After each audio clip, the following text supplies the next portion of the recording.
Amazon.com does not claim any inventions nearly as important as toilet paper. This is clear. But we have been working hard on innovation. We've done a bunch of different stuff, and and we have been for the whole 9.5 years of our history, and I want to talk a little bit about that. So first of all, it's sometimes useful to take a little time travel trip and move backwards. This is what Amazon.com looked like in July of 1995. I think this is actually a screenshot from August, and it's changed a lot since then. This is, by the way, I wrote all of this HTML myself. No, really, please hold your applause. There's no need. Really, you're embarrassing me. Notice some of the very obvious problems that this has. For example, there's no search box on this page. The search box is a click away. You have to click on, I think 1 million titles will take you there, or search Amazon.com's million title catalog. So this is what the website looks like today. And we invest about $250 million in the last year, about $200 million a year for several years now, $250 million in the last year on technology and content development. And so the website should be better. These are significant sums of money. The company has generated over the last 3 years $950 million in free cash flow in the context of investing $650 million in technology in that same period of time. So we've gotten smarter about a few things. The search box is now, you don't have to click. It's not one click away. It's right there. And there are a bunch of other things going on here. But the point is that you lose track in the moment of how much innovation there is over a 9-year period. But one of the things that is very important at Amazon that we're constantly trying to do is reject this either-or thinking that really is, at the heart, one of the big impediments to innovation. Let me give you a simple example, which is in customer service. What we want to do is make the service better so that we can have the ACSI rating that you're talking about of 88, which we are very, very proud of. And because they have a panel of like 60,000 customers that they poll, so it's a very statistically significant kind of result, and something that we do. It's a metric that people have worked very hard, not specifically on that metric, but on the things that lead to it. So it's a great, for us, it's something that we are very proud of. We get a lot of customer contacts, and one of the things that we would like to do is minimize customer contacts and in order to save money so that we can offer people lower prices but still offer great customer service. And so how do you solve that problem?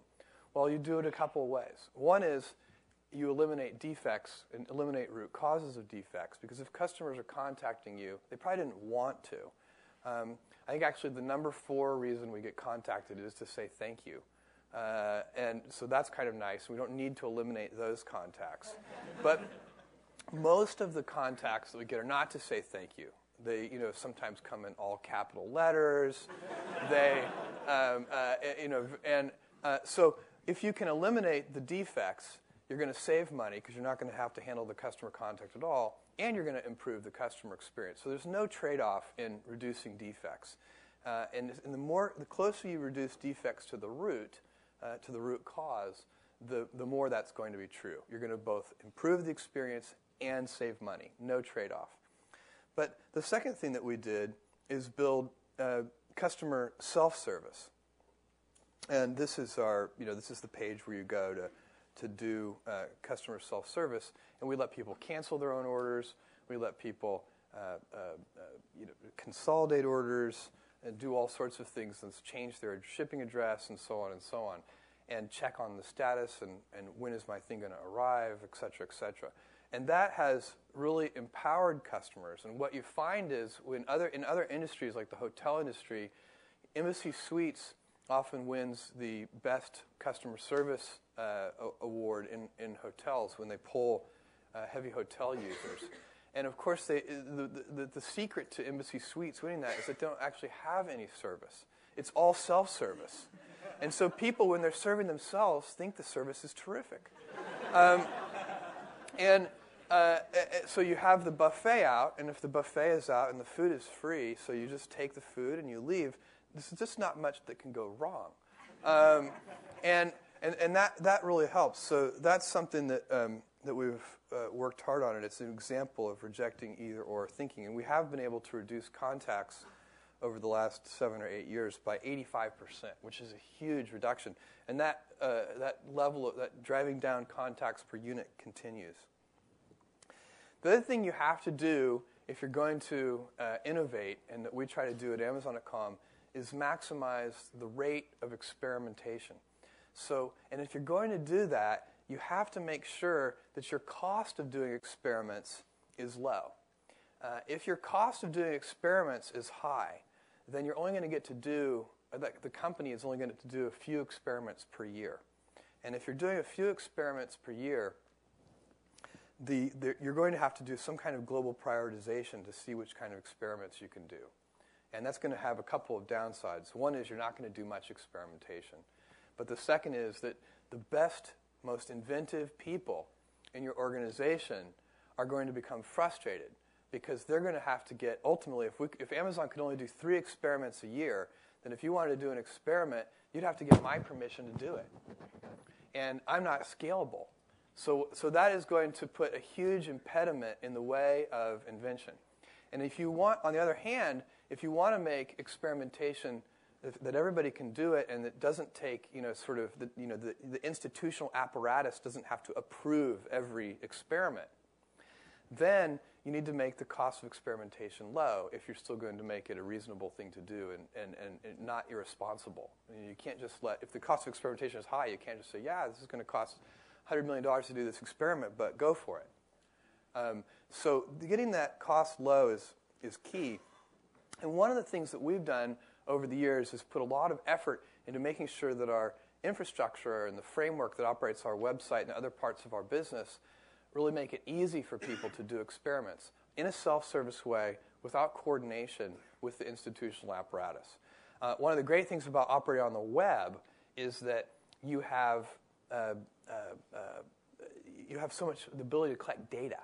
And many things that in the physical world, because the cost of experiment would be high, you have to use judgment to decide those things. You have to use intuition to judge those things because you can't do the experiment at realistic cost. So you end up having to argue over it. And on the web, you can often just know the answer. So, a simple example, this was a control, this page, and you'll see the difference here. A new line is going to pop up. Want it delivered tomorrow, May 5th, order in the next 2 hours and 53 minutes, and choose one-day shipping at checkout. So this is an experiment we did about a year ago, and 50% of the customers saw it this way, and 50% of the customers saw it this way. And you can just literally measure the impact that this has on all sorts of important metrics, first and foremost, sales. So you can see just telling people that they should order in the next 2 hours and 53 minutes increase sales or decrease sales. And by how much? And is this worth doing? And is it worth pushing harder on? And so on and so on. So being able to do that kind of experiment and not having it be a big deal is really wonderful. Here's another example, an even simpler example. This is, customers who bought this also bought something that we're well known for. And this has been improved over the years dramatically. Here's a small example. This was tested too, although it's not the one I'm showing here. We added series to it so that here's an actual individual DVD, but here's series from different things. That was a successful experiment, so it stayed. One of the experiments that we ran with this customers who bought this also bought was it seemed very intuitive that if this works well, then adding images might make it work even better. So we added images. Turned out that it didn't make it work better. It made it work worse. And even though that's a little counterintuitive. I mean, to me, I can see it both ways, but that's kind of the whole point here. You have your a priori guesses, but then you actually validate them with real data. Here's another try at images. Since when this one didn't work, people said, well, maybe it's too clunky, maybe it's pushing things down below the fold. So this one was tried, but it also didn't work as well. So we stuck with this one.